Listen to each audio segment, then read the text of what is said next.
பேர்னா பிரகாஷ். பிரகாஷ். நம்ம எவ்வளவு வருஷமா நீங்க நம்ம மார்க்கெட்ல கடை வச்சோம்? நான் வந்து ஒரு 10 வருஷமா தேங்காய் கடை இருந்தேன். இப்ப தனியா 4 வருஷமா பண்ணிட்டு இருக்கேன். தனியா 4 வருஷமா பண்றீங்க. எப்படின்னா போச்சு இந்த வருஷம் வியாபாரம்லாம்? வியாபாரம் இப்போ கொஞ்சம் டல்லா தாங்க போயிட்டு இருக்கு. ஏன்னா விலைவாசிலாம் ரொம்ப கூடி போச்சு. தேங்காய் வந்து சரியான முறையில வரதில்லை வரத்து. அதனால கொஞ்சம் விலை கூட்டி போனதுனால கொஞ்சம் வியாபாரம் டல்லா தான் இருக்கு. அந்த அளவுக்கு விவசாயிகிட்ட வரதுல கம்மியா அப்படி இல்ல. விவசாயிகிட்ட இருந்து வாங்கும்போது ஓரளவுக்கு அவங்க பேசி வாங்குறாங்க. நடுவுல இந்த டிரான்ஸ்போர்டேஷனு, விற்கிற கூலி, அப்புறம் ஏத்துற கூலி, செஸ் பில்லு இதெல்லாம் கணக்கு பண்ணும்போது எல்லாமே அது ரேட் வந்துருந்தீங்க வரும்போது மார்க்கெட்டுக்கு வரும்போது. என்னென்ன வெரைட்டி ஆஃப் தேங்காய் நமக்கு இருக்கு? ஆனா மொத்தம் வந்து பொள்ளாச்சி, நாகர்கோவில், தஞ்சாவூர், பேராவூர்னி, மைசூர் இப்போதைக்கு வரல. ஒரு சில பேருக்கு வருது.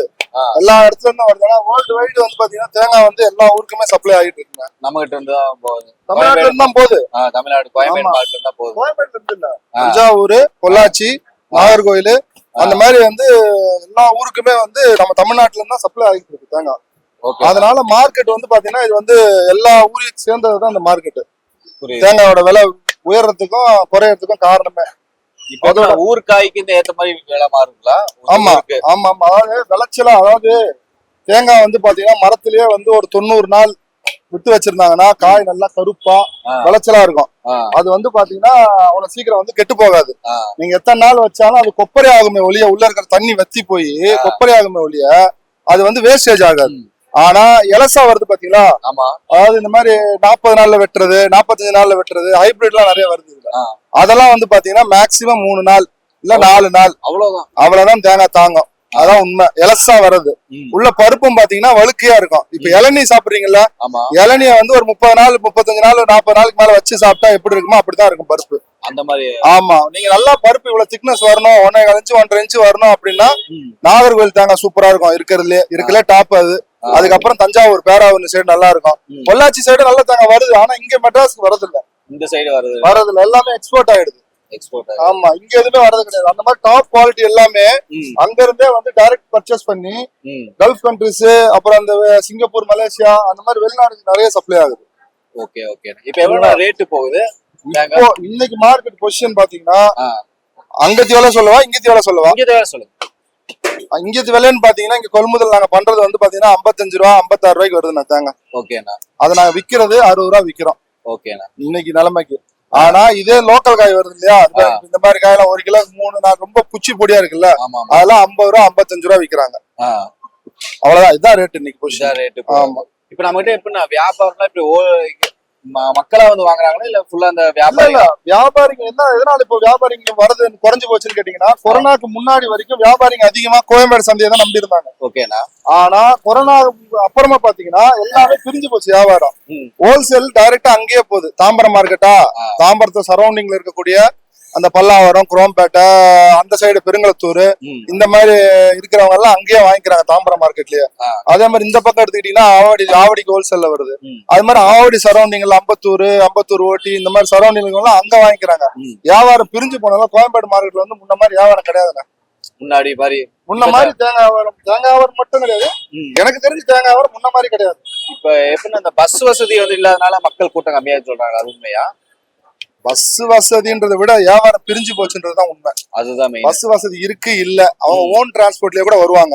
ஒரு 4 பேர் சேர்ந்துட்டு 5 பேர் சேர்ந்துட்டு அங்க இருந்து வண்டி பிடிச்சு நேரா இங்க வந்து அவங்களுக்கு என்னென்ன தேவையோ அந்த வண்டியில வாங்கி போட்டுக்கிட்டு அதை எடுத்துட்டு போய் அங்க வித்துக்கிட்டு இருந்தாங்க. அதெல்லாம் காரணம் கிடையாது. அது காரணம் கிடையாது. பஸ் டிரான்ஸ்போர்ட்னால வந்து இது குறைஞ்சதுன்னு சொன்னா அது சும்மா பொய். அது வியாபாரம் பிரிஞ்சு போச்சு. எல்லா பக்கமும் எல்லாரும் இறக்க ஆரம்பிச்சிட்டாங்க. முன்ன வந்து கோயம்பேடு சந்தைக்கு மட்டும் தாங்க லாரி வந்துச்சு. 20 லாரி 30 லாரி 40 லாரி ஒரு நாளைக்கு வந்துச்சு தாங்க வண்டி. இப்போ அது அப்படியே குறைஞ்சு போச்சு. அதனாலதான் வந்து இங்க வியாபாரம் குறைஞ்சு போச்சு. மக்கள் இங்க வர மாட்டேங்கிறாங்க. ஏன்னா எனக்கு அங்கேயே கிடைக்கும் போது நான் ஏன் கோயம்பேடுக்கு வரேன்? ஆனா பிரைஸ் சேம் தானா? அங்க கிடைச்சாலும் இங்க பெரிய வித்தியாசம் எல்லாம் ஒண்ணும் கிடையாது. தாம்பரத்துல இங்க கோயம்பேடு விலைக்கு வாங்குற விலைக்கு அந்த தாம்பரத்துல விற்கிறாங்க. அதனால அங்கேயே வாங்கிக்கலாம். ஆமா. இங்க கிடைக்கக்கூடிய தேங்காய் வந்து 30 ரூபா 40 ரூபாய்க்கு தேங்காய் உதாரணத்துக்கு சொல்றேன். 30-40க்கு கிடைக்குது அப்படின்னா அதை அங்கேயே வாங்கிட்டு போறாங்க. ஏன் இங்க வராங்க? அவங்க டிராவல்ஸ் எல்லாம். ஆமா, அதெல்லாம் மிச்சம் தானே அவங்களுக்கு. அதுதான் பிரச்சனையே. இப்போ வியாபாரம் பிரிஞ்சு போச்சு. முன்ன மாதிரி வந்து கோயம்பேடு சந்தையை மட்டுமே நம்பி கிடையாது யாருமே. பட் உங்களுக்கு ரெகுலரா நடக்கிற வியாபாரம் நடந்துட்டா இருக்கு. அது நடந்துட்டு தான் இருக்கு. இங்க இருக்கிறவங்க வாங்க தானே செய்வாங்க. பக்கமா கோயம்பேடு சரௌண்டிங்ல யாரெல்லாம் இருக்காங்களோ அவங்க அவங்க வந்து எல்லாருமே வாங்க தானே செய்வாங்க. அவங்களுக்கு தேவையில்ல, அவங்க இதுக்காக அங்க ரொம்ப தூரம் போக முடியாது இல்லையா? இந்த கொரோனாக்கு முன்னாடி வரைக்கும் எல்லாம் இங்க வந்துட்டு ஆமா. இப்ப வருது இல்ல. ஆமா, முன்னெல்லாம் பாத்தீங்கன்னா மூட்டை வியாபாரம் அதிகமா நடந்துச்சு. ஆ, லாங்ல இருந்து வரவங்க ஒரு வண்டியில வந்தாங்கன்னா ஒரு 10 மூட்டை 5 மூட்டை ம், வாங்கி போட்டு போய் அங்க அவங்க ஹோல்சேல் விலை, இங்க இருந்து வாங்கிட்டு போன டிரான்ஸ்போர்ட் இதெல்லாம் கணக்கு பண்ணி அங்க ஒரு விலைக்கு நியாயமா வித்தாங்க. ம், இப்ப அப்படி இல்ல. எந்த பொருளா இருந்தாலும் விலைக்கு தகுந்த மாதிரிதான் வியாபாரம்ன்ற மாதிரி ஆயிப்போச்சு. புரியுது. நீங்க 50 ரூபாயிலும் தேங்காய் வாங்கலாம், 45 ரூபாயிலும் தேங்காய் வாங்கலாம், 65 ரூபாய்க்கும் தேங்காய் வாங்கலாம். ஆனா 65 ரூபாய் குவாலிட்டி, குவாலிட்டி. First quality. ம், அந்த மாதிரி தேங்காய் வாங்குனீங்க அப்படின்னா அது நல்லா இருக்கும் தேங்காய். நீங்க ஒரு வாரம் இல்ல, ஒரு மாசம் வச்சிருந்தா கூட உள்ள இருக்கிற தண்ணி வத்துமே ஒழிய தேங்காய் வந்து கெட்டு போகாது. ஆனா அந்த 45 ரூபா 50 ரூபாய்க்கு தேங்காய் வாங்குறீங்க பாத்தீங்களா, அது உள்ள பருப்பும் இருக்காது, ம். தேர பிடிச்ச மாதிரியும் இருக்கும், சீக்கிரமா கெட்டு போயிடும். 4 நாள் 3 நாள் தான் லைஃப். அதுக்கு மேல லைஃப் கிடையாது. ஓகே, கலரே மாறி போயிடும். கண்டிப்பா உட்கார்ந்து இந்த மாதிரி, ஆமா, இந்த மாதிரி உட்கார்ந்து நாங்க தரம் பிரிச்சு இதை கை பார்த்துட்டு உட்கார்ந்துருக்கோம்னா எதுக்காக? தேங்காய் கெட்டு போக கூடாது, அது காத்தோட்டமா இருந்தாலும் கொஞ்சம் நல்லா இருக்கும், அந்த குடுமி வந்து ஈரமா இருக்க கூடாது. ம். ஒவ்வொரு ஊருக்கும் ஒவ்வொரு சீசன் இருக்குங்க. பட்டுக்கோட்டை பேராவூர்லாம் எல்லாம் பாத்தீங்கன்னா இப்போ ஒரு 5 மாசம் 6 மாசம் நல்லா வந்துட்டு இருக்கு. இதுக்கப்புறம் பாத்தீங்கன்னா இப்படிதான் வரும், வால் வாலா நீட்டா வரும் தேங்காய், இந்த உருண்டையா வராது. முன்னாடி மாதிரி அந்த ஆமா, உருண்டையா வராது. இப்ப இது பாருங்க, இப்படி வரும் தேங்காய். ம், இதுக்கப்புறம் தேங்காய் நல்லா வருது எந்த ஊருன்னு கேட்டீங்கன்னா பொள்ளாச்சி நல்லா வரும். ம், இதுதான் மாசம், இது டிசம்பர் ஜனவரி பிப்ரவரி மார்ச் ஏப்ரல் வரை பாத்தீங்கன்னா உங்களுக்கு வந்து பொள்ளாச்சிக்கு ஓரளவுக்கு நல்லா வரும் தேங்காய். அந்த ஏரியால வர ஆமா, அந்த ஏரியா வரக்காய் நல்லா வரும். இங்க வந்துட்டு இந்த இது கடை பிரிஞ்சு போனது எதுவும் மாற்று பண்ண முடியாது, ஏன்னா அது நடந்ததா. ஆமாங்க, இப்போ கொரோனாக்கு முன்னாடி வந்து யாருமே இந்த வியாபாரம் பண்ணணும் அப்படின்ட்டு எல்லாம் நினைச்சு யாரும் பண்ணல. ம். அவங்களோட தற்சமய வாழ்வாதாரத்தை வந்து ஏதாவது ஒண்ணு பண்ணி செய்யணும் இல்லையா, சம்பாதிக்கணும் இல்லையா? அந்த காரணங்களாலதான் வந்து வாழ்வாதாரத்தை உயர்த்திக்கிறதுக்காக அவங்க தனித்தனியா சின்ன சின்னதா கடைங்க போட்டாங்க. கவர்மெண்ட்டுக்கும் அதுக்கு ஆதரவு கொடுத்துச்சு. தக்காளி தேங்காய் காய்கறி எல்லாம் போட்டு வியாபாரம் பண்ணாங்க. ம், பண்ணிக்கிட்டே இருந்தா அது அப்படியே பழகி போச்சு அவங்களுக்கு. ம், அப்ப கஸ்டமர்ஸ் வந்து இங்கேயும் கடை இருக்கு அப்படின்றது அவங்களுக்கு தெரிஞ்சு போனதுனால அவங்க அங்கேயே பர்ச்சேஸ் பண்ண ஆரம்பிச்சிட்டாங்க. அப்ப இங்க வர வேண்டிய வேலை இல்லைல்ல. correct. இதாவது மாற்றம் எதுவும் பண்ண முடியாது, நடந்தது அவ்வளவுதான். ஆமா, நடந்தது. இதுக்கு மாட்டுலாம் இன்னும் ஒண்ணும் பண்ண முடியாது. ஒண்ணும் பண்ண முடியாது. மாட்டு என்ன பண்ண முடியும் சொல்லுங்க? அதான் நமக்கே யோசிக்க முடியல. மாட்டு என்ன பண்ண முடியும்? ஒண்ணும் பண்ண கடை முடியாது. வச்சவன் வச்சதுதான். ஆமா, வியாபாரம் பிரிஞ்சு போச்சு.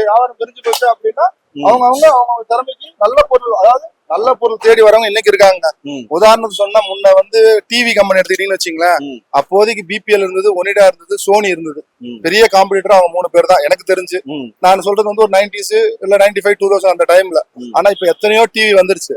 வந்தாலும் அந்த பிராண்டடுக்குன்னு, அதாவது குவாலிட்டிக்குன்னு விரும்பி போறவங்க இருக்காங்க இல்லையா கஸ்டமர்ஸ், ஆமா, அத மாதிரி வரமாட்டாங்க அவங்க. correct தான். சோ அதே மாதிரிதான் பொருளுங்களும் ம். தரமா வாங்கணும், விலை பிரச்சனை கிடையாது எனக்கு அப்படின்னு வாங்குறவங்க இருக்காங்க.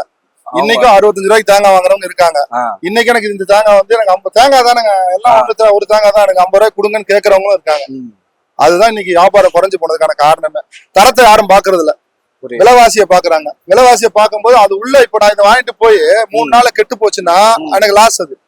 அதுவே நான் 65 ரூபாய் கொடுத்து நல்ல தேங்காய் வாங்கிட்டு போய் அதை நான் ஒரு மாதம் வச்சிருந்தா விட நல்லா தாங்கும் இல்லையா? அவங்க கொப்பரை தானே ஆக போகுது, ஆயில் கண்டிஷனுக்கு வந்துடும். தேங்காய் கருப்பு காய் அதான் இருக்குல்ல நல்லது, பெஸ்ட் குவாலிட்டி. Best quality. ஆமா, நாகர்கோவில் டாப், அப்புறம் தஞ்சாவூர், அப்புறம் பொள்ளாச்சி, எல்லாம் எல்லா ஊர்லயும் குவாலிட்டிக்கு தாங்க இருக்கு. ஆனா இங்க சென்னைக்கு வரது இல்லை, ஓகே, எல்லாமே எக்ஸ்போர்ட் ஆகுது.